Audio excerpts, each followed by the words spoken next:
If I say the name Laci Peterson, you can probably fill in the rest all by yourself. A mysterious disappearance, a gruesome discovery of her mutilated body and that of her unborn baby. The evidence that convicted her husband, Scott Peterson, who, by the way, now has a fighting chance at a new trial. Laci's case was covered and followed and analyzed and debated all around the world. The case of Evelyn Hernandez, not so much.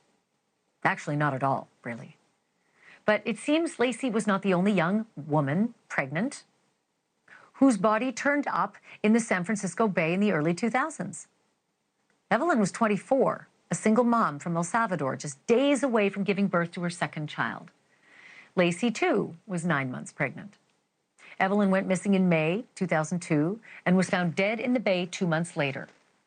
Laci went missing in December 2002 and was found in the Bay 4 months later. For all of their eerie similarities, the cases are very different in one respect. Scott Peterson was caught and jailed for life. But the person who killed Evelyn, whom some have called the other Laci Peterson, he's never been caught, even though, like Scott, suspicion fell on the father of her baby. Evelyn's case is being featured in a 3-part Hulu docuseries called Murder Has Two Faces, and the face of my next guest features prominently in that documentary. Bobby Chacon is a retired FBI agent who served as a diver in the San Francisco Bay looking for Laci Peterson. Bobby, all these years that I've known you and interviewed you, I did not know that you were diving and looking for Laci's body. And here we are on this story. Why don't we know Evelyn Hernandez's name? Well, that's the good question. That's the big question raised by this series. In the several episodes that we've done, each of them has a case that generated, if national, if not global, attention, and then a very similar case in the same geographic area that has many, many more similarities than differences, and received almost no attention. And that's the question of it. Is it what decides and who decides what gets that coverage? And then the audience, I guess, decides what's going to kind of go viral, what's going to catch, the audience's attention and drive the coverage of the story. But also there's the $100,000 reward. I mean, that should be a driver. It's just sort of astounding. But there are some reasons that other people will say. Some people will say it's missing white woman. That always gets the coverage over a woman who's not white and is missing. But there is also the whole Scott Peterson circus, the way he behaved, the Amber Fry mistress, the lying, just the excessive, compulsive lying in the case. And the fact that he was taken off to the Mexican border too. I mean, that does factor into this. Well, I think so. I do think so. But I do think there's something to be said for, looking at the victims. I think if we looked overall at all of these cases, you would find some demographic similarities between the victims that aren't covered as opposed to the victims that are covered. Because even in Evelyn's case, you did have, it was almost a reverse situation. So it wasn't a married person with a mistress. But in Evelyn's case, the father of her child was also married to another woman. So it was almost a reverse situation.